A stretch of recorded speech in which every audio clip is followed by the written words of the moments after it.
Welcome to Shelf Life, the program where we discuss books and we talk to the people who write them. Today on Shelf Life, I'm chatting with Barbara Blake Hannah OD. We first met at Independent Voices Literary Fair when she came and she asked to read on the mic, and we let her read, and that was great. But we really became friends when she accepted our first film, Just Another Friday, into the Reggae International Film Festival. We thought that was really interesting that this Rasta woman was accepting this Christian film. But not only did she accept it, the film won an award and she loved our work. And she has been a big supporter of our work ever since that. And we have become really good friends. Barbara holds the distinction of being the first Black TV journalist on British television.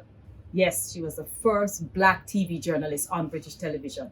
She's also responsible for hosting the first Jamaican Film Festival, and recently the BBC created a journalism award in her honor.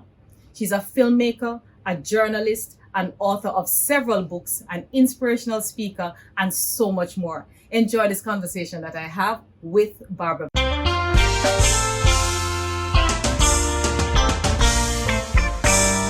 Welcome to Shelf Life, where Caribbean authors tell their story. Barbara, welcome to Shelf Life. It's so good to be able to sit and have a conversation with you. It's my real pleasure, Judith Balloon Reed. We know each other going back as filmmakers. I love you for all the help you and your husband gave for the last film festival I held in 2013. Not only did we show your second film, which was as great as your first, but all the help you both gave me to make that film festival a success. Thank you. Thank you. What you've been doing since as well. We had a really good time. We've enjoyed it, and I was looking back and remembering that I actually first met you at Independent Voices when you came up and asked to read. Yes. We go back a long way. We do go back a long way. I remember your Independent Voices. That was a great event. You never managed to do more because we really need an event like that. Yeah, we did I think 4, and then we just couldn't get the sponsorship and stuff to keep it going. But, you know, if it's not dead, no call it duppy. So though it's not dead yet. This is it. We do things, and it's like the film festival. We do them, and it's important to have done them, and they make history. So it doesn't matter if we can't keep doing them again and again and again. We did them, and they serve their purpose, a good purpose. Yes. Now we're here to talk about this book that I totally enjoyed reading, called Growing Up, Dawta of Jah. And it's my favorite of all your works because I'm learning things about you that after all these years of knowing you, I didn't know. And I think it is such a fascinating piece of work about your life, because there are a lot of people who really don't know much about your life. And so this book has really opened up some eyes for me. But before we get there, we also don't know much about your life before we knew you as a famous person. So what was it like growing up as a daughter of the great Evan Blake? And did you have siblings? Where did you grow up? I grew up in Kingston. We had a house in it was called Bournemouth Gardens, Seabreeze Avenue. My father had 2 children, myself and my sister Jean, who was a year younger. He and my mom separated when we were quite young, 3 and 4 years old. So my father really grew us up with the assistance. We had nursemaids and we had housekeepers. And occasionally, he married again in the later years. But basically, Daddy was he fathered me and mothered me as well. Wow. But he was a very busy man because he ran a monthly news magazine, Spotlight, which was the most popular publication other than the Daily Gleaner, the most popular Jamaican publication. It carried news of everything, politics, fashion, business, international news. It was the publication everyone had to read every month. And he did that for all my growing up years. We met all the people that he interviewed, of course. I mean, I met Bustamante, we met Manley, we met, the Issas, we met everybody. We met everybody growing up as children. Albert Huey was a friend of my father's. He would take us to art classes at the Institute where people like Edna Manley taught. We were in the pantomime with Louise Bennett and Ronnie Williams. We grew up in a very interesting way, being my father's daughter. And it was a good life, a good So life. you famous from long time then. You famous from long time. We were in the pantomime when I was 7. We had a little front of stage act while they changed the scenery behind. And it was so popular that one night we didn't get to the theatre on time. Our nanny didn't get us there. And the people asked for their money back so they could come the next week and see the pantomime, truly. So yeah, we've been famous a long time. Yeah, you're famous a long time, man. You're famous long time. And then you went to London. How did Yeah. how did that happen? How did you get from where you were and transitioned into being in London? I was working then as a young assistant PR in an advertising agency when I got a phone call from my girlfriend Beverly Anderson, who said, "Hey Barbara, they're making a movie on the North Coast and they want Spanish-speaking extras. I know you're not too bad at the Spanish. You want a job as an extra." Sure. So I went along, and this was the film High Wind in Jamaica, starring Anthony Quinn, a very, very excellent film which has gone down in history. And he lands at this, truck. He's a pirate who has captured some young children. He lands at this tropical island and goes into this bar in which there are all these ladies of ill repute. I was one of those as an extra. So with a long I can't even imagine you as a lady of ill repute. Neither could I. I was a very bad actress. But in one of the rest periods, I got invited to come to London with the crew to be an extra when they were filming the interiors at Pinewood Studios. And everybody wanted to go to England in those days. So Beverly and I went. There was a third lady, an actress named Maud Fuller. The 3 of us went along with the crew to London. And Beverly and I decided to stay. We both stayed in London. Beverly stayed for about a year and came back to Jamaica to continue her career as a filmmaker and in media. But I just stayed on in London and started living. I worked first, I got jobs as a temporary secretary because no one could believe I could do anything better than that. But eventually I got a job with the company that handled the PR for Jamaica. And while I was there, I did the exams through the Institute of Public Relations, succeeded, and got the job as the PR for Jamaican government and tourism. So this was what I was doing in the first 4 years of my life in England. And those were the days when you could go and stay. But you ended up on ITV as the first Black journalist, first Black news reporter on the scene. I mean, that is in itself history. And they very recently, if I'm correct, created an award in your honor. The new award to recognise up-and-coming ethnic minority journalists has been named after the UK's first Black female TV news reporter, Barbara Blake Hannah. Yeah, Barbara's interviewees included high-profile names like Harold Wilson and Michael Caine, but she is also credited with paving the way for other Black reporters. While I was working with the PR company, I wrote lots of articles. I wrote articles about Jamaica for the Sunday Times, for example, Queen magazine. I wrote articles about being a woman. This was the time of the women's movement just starting. I wrote articles for Cosmopolitan. So while I was doing that, I read that a new television station was starting up, and I applied for a job as a journalist on the program. They asked me to come for an interview, and when I went, it turned out to be an audition. They said, in case we ever want you to do something live for the program. And next thing I knew, they called me up and offered me a job as an online reporter. Wow. So, of course, I said yes. And I became the first Black person to have such a job in England. Wow. That's something I love about your spirit. And I think that's one of the things that makes us kindred spirits is the fact that you almost never say no. You see everything as an opportunity, which is how I see things. Like everything is try it. If it doesn't work, it doesn't work. So what? But somebody gets an opportunity, sure, try it. And a friend of mine taught me a long time ago, never say you can't do something. Somebody offers you something, you say sure, and then you go learn how to do it and you do it. And if it's something good, if it's something good, because I get offered other things that I would never say yes to. Yeah, but this seemed like a good idea.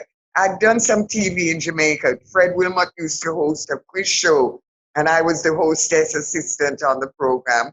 And in those days, a lot of television advertisements were done live when TV was just starting. And I did a couple of those because I was working with the advertising agency. They would hire me to do things like that. So I had some TV experience. So it was no big thing to do this. And I am a journalist. I am my father's daughter. My first article was published when I was 17. So to be a journalist on TV, well, why not? I didn't know that it would make history. Who knew? And you've made history many times, because you made history there. You made history bringing a film festival, doing a film festival in Jamaica. I mean, there's so much history, and a lot of that is in your book. So let's get to talking about the book, because I don't want time to run out on me, and we have not spoken about this absolutely brilliant book. And I really, Thank you. I bought it. I bought it because I'm a big supporter of Caribbean literature. I like to buy my books. Yes, right. And they're really the only books I buy. Everything else I'll read on Kindle or something. But books, I like having my Caribbean books. And I bought it going, okay, let me see. But wow, you sent me the first chapter, I read it and I bought it and I have devoured that book. Because in it, I got a really good feeling for when you returned from London, how you became a Rasta. Because in London, if I remember, you had bun head, right? You had had regular what we were doing here. Everybody straightened their hair from I was 17. Well, I mean, even when it was hot comb. Yes. Your hair was supposed to be straightened. Oh, let us not talk about the hot comb, okay? I had many a scab in my head from hot combs. I remember it all too well. Hot comb for me brings back some very painful memories. Even the straightening when it burned your scalp and it would leave a burn. Remember those days? Yes, I do remember those days. And I am glad that for most of my life, I was natural. Because I'm not a hair girl. Yeah, I tried it. I tried to fit in. I tried to do what was considered the thing you were supposed to do to look corporate or whatever. Me couldn't do it. Me try and me fail miserably. So one day I just said, you know what? I am who I am and that's it. You take it or leave it. But let's talk about when you came back now and you got in. And I'm not giving away the book. If you want to hear the whole story, you're going to have to read the book. But how you ended up in Big Yard with people like Count Ozzy and Brother Mac, and how you became a Rasta, why you chose that path, and how you became so ingrained in the Ethiopian Orthodox way of living and thinking and your belief. And so I want them to actually read that. But what were some of the challenges you had in the very beginning when you started to learn about Rasta and you started to make that transition? Well, in England, I'd started growing out my natural hair. I was there when Black is Beautiful started happening, when Angela Davis was the heroine. And I'd grown out my natural hair finally. And just about at the time when I'd grown to love the new hair, it was about that long on my head. I was then working with the BBC. They sent me to Cannes to do a film on the Cannes Film Festival. When I came back to London, Chris Blackwell called me and said, hey, Barbara, Perry Hensley and I have just made a Jamaican film. We'd like you to help us publicize it for the launch and around the world. And that would be The Harder They Come. That was The Harder They Come. I went and saw it. It blew my mind because not only did I not know anything about that culture, I'd never heard the music. I didn't know reggae music. Wow. And there was this new Jamaica and this new way of life, this new Black way of life that had no apologies for being Black, that was proud of being Black, that rejected the white culture that was so racist to me. And I just had to follow this path. And I decided I have to come back to Jamaica and I have to find out what is Rasta. And I just came back home. The film brought me home for the premiere. And that was the greatest party I've ever been to in my life, the launch of The Harder They Come. And then we did something. We took it to Venice, took it to Cork. I said, I'm coming home. I came back home. And I looked around at the Jamaica that was there, and it didn't seem interesting to me at all. But Rasta, I had to find out. And I said to a man who became my friend, I want to be a Rasta. He said, okay, I'll take you to the teachers. And he drove me up to Warwicker Hill, to Glasspole Avenue, to the home of a man named Douglas Mack, Brother Dougie. And that was the start. That was the beginning of my life as a Rasta. That was my education. That was my school. You know, it's interesting, and this is what I found very interesting in the beginning of the book, when you talk about actually learning and being educated in the ways of Rasta, and educated about Marcus Garvey, who you say you didn't even know anything about before. And Never that heard of him. a lot of people think that Rasta is just something you just wake up one morning and say, "Cha, you're Rasta," and you start to, grow your hair and you eat natural and you live a certain lifestyle, so you consider yourself a Rasta. But you actually, and most Rastas, real Rastas, actually learn. They're educated. They learn about Africa. They learn about what it is that they believe. It's not just something that they wake up one morning and decide, this is what I am. Absolutely. It's an education. It's a new way of seeing life and seeing the world. It's completely different. I knew no history. I knew no African history. I remember once in England, one of the reporters on one of the shows said, if Black people are so great, how come they've never painted a Mona Lisa? And I had no answer.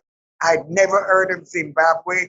I didn't know about Marley. I didn't know that Egypt, Tutankhamun, was an African king.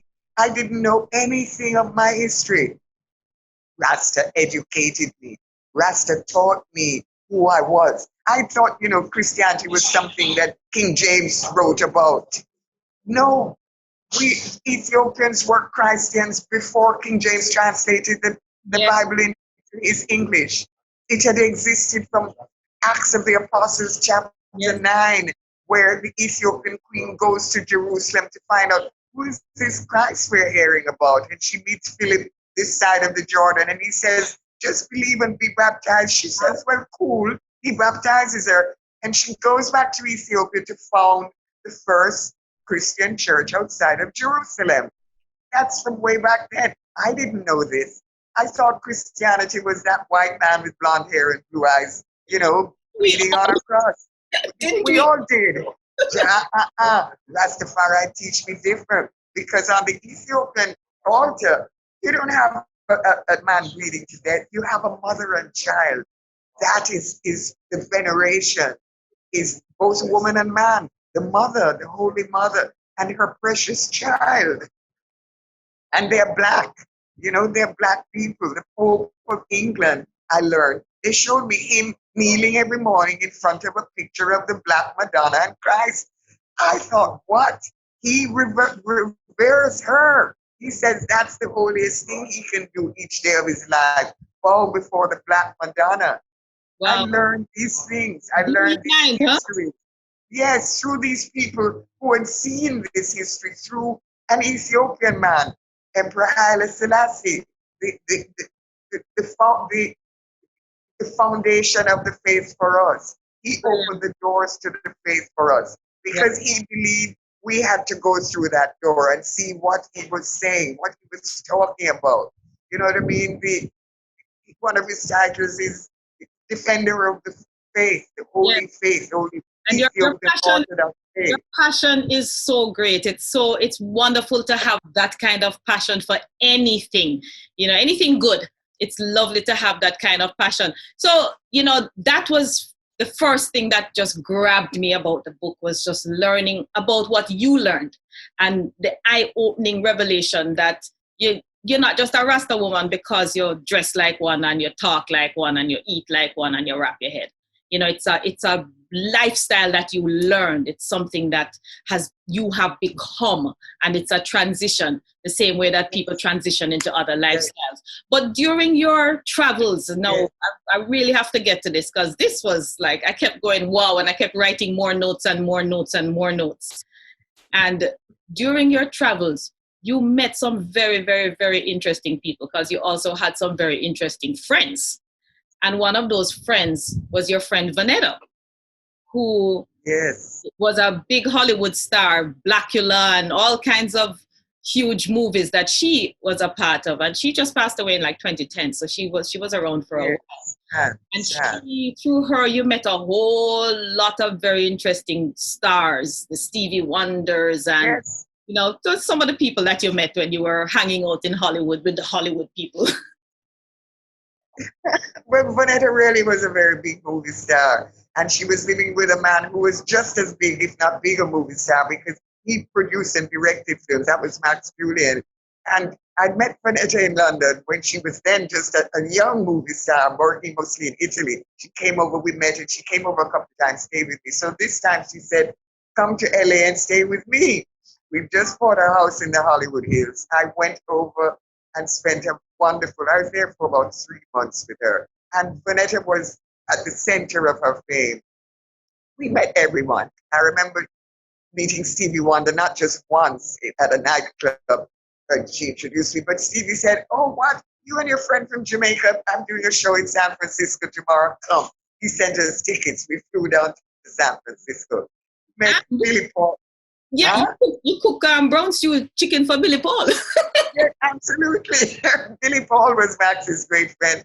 He came up one evening, sits down, and I mean, that was when Me and Mrs. Jones was the #1 hit. He said, I cook dinner, I cook Jamaican chicken. He said, boy, I need a Jamaican woman, cook me chicken like this. I remember one day going shopping with Vanetta. She said, I'm going to teach you how to use a sewing machine and make your own clothes, Barbara. Let's go buy some fabric. We go into this fabulous fabric store. And who's in another counter over there? Diana Ross. So she goes, hi, Diana. And I said, can I go and ask for an autograph? She says, no, Barbara, you never do that, And I just could look and wave a little. Everybody. We went out one with Ken Norton. He was then a movie star as well as a boxer. He'd just been in a big movie. We went out, I remember we went to a party. One of the editors of the Playboy Club was trying to persuade him to be in Playboy magazine, and he was saying, no, thank you.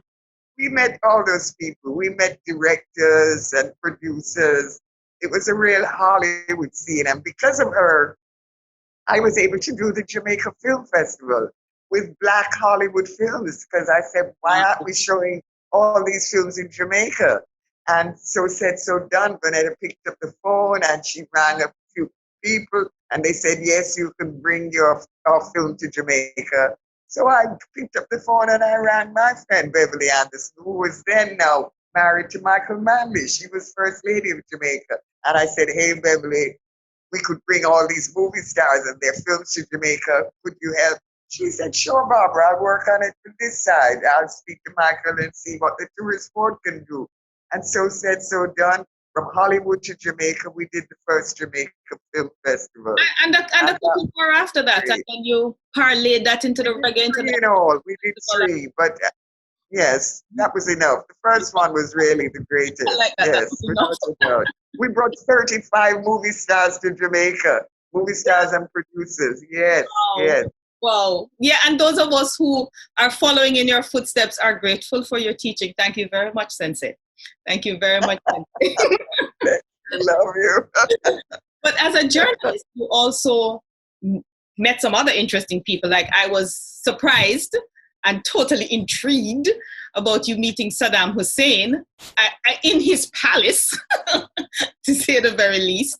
I was totally intrigued by the idea that you actually went behind the Iron Curtain when there was still an Iron Curtain. What was the Saddam Hussein experience like in Iraq? That was really great because I'd been behind the Iron Curtain at a film festival in Leipzig, East Germany. And there, it was a festival of revolutionary films. And there I'd met an Israeli who supported the Palestinian cause. And we talked about it. And as a result of it, I got invited to a Palestinian film festival in Baghdad, Iraq. I never say no to good offers, and I went to Iraq. that was really interesting to be in another culture, a completely different culture. The fact that I was Rasta and wore long skirts was very much, I fitted in perfectly. When we just arrived, and it was a big festival, Gina Lola Brigida, who was a major movie star, was there, and Vanessa Redgrave, who was a British actress, very well known, and an activist for the Palestinian cause. And myself, we were the three female guests. I remember shortly after we arrived, we were taking a press conference at Saddam's palace, and for some reason they made me ask the first question. I think now I'm a little wiser. I would have said no and let some of the older journalists ask, because I really knew very little about Iran. No. But I asked my question and he answered me very nicely, like patting a child on the head. But subsequently, at the end, there's a huge, event, a fashion show and dancing and everything, and a banquet. And I was sitting at my table with my interpreter when a message came over that I should come up to Saddam Hussein's platform, sit on his platform. So I turned to my interpreter and said, let's go. And she said, no, the invitation is for you alone. And Wow. being the feminist that I was, I thought, no, if I'm going, she should come too. So I said, no, I'll stay here. So I didn't sit on Saddam's platform, which, maybe I could regret, but I don't, Yeah, maybe you could regret, or maybe it turned out to be a good thing. We don't know which way that worked. We're not sure. Exactly. Well, Barbara, it's been great. Sadly, I have to wrap this up. We're going to have to do this again because there is so much to your life. Your book is growing up. Dawta of Jah, Dawta, and I'm so glad you spelled it that way because Patois is my first language. I don't care what nobody wants to tell me about. It's not no language and all that foolishness. Is a language to me, and it is my first language. But I just want to ask you one last question as we wrap up this episode of Shelf Life. Is, like me, you are not big on the big house and the big car and the fanciness. And what do you say to people who say, after all you've done, after all you've accomplished and achieved, what do you have to show for it? Oh, wow. What do you say to them? I show life. Oh. I show life. I show life, long life. I show my beautiful, blessed son. Those are the treasures, that are irreplaceable. Money will go, big house. I'm living in a fairly pleasant place now, but I don't own any of these material things because the things I have pursued have been things like the blessings of love. The blessings of love, which is what the Christ taught us. Love is the most valuable thing you can have and the most valuable thing you can give. And I have love manifested in my blessed son. And I have love manifested in my life, in friends like you, for example. Love is more than all the material possessions. And life comes a very close second. And I have both. I am so blessed. I am so rich. I am so wealthy. Thank you very much for your question. Thank you so much, Barbara. That is a beautiful note on which to end because I agree with you. I believe with you. I stand with you that there's nothing more precious than love and life and experiences and sharing and changing lives. Ladies and gentlemen, we'll do this again another time with Barbara Blake Hannah. Love you, darling. Love you. Woman. And I am so grateful that you took the time to be with me today. Thank you very much, Barbara. Enough blessings. Your book is on Amazon. Get it. It is Growing Up, Dawta of Jah by Barbara Blake Hannah. Blessings. Much love.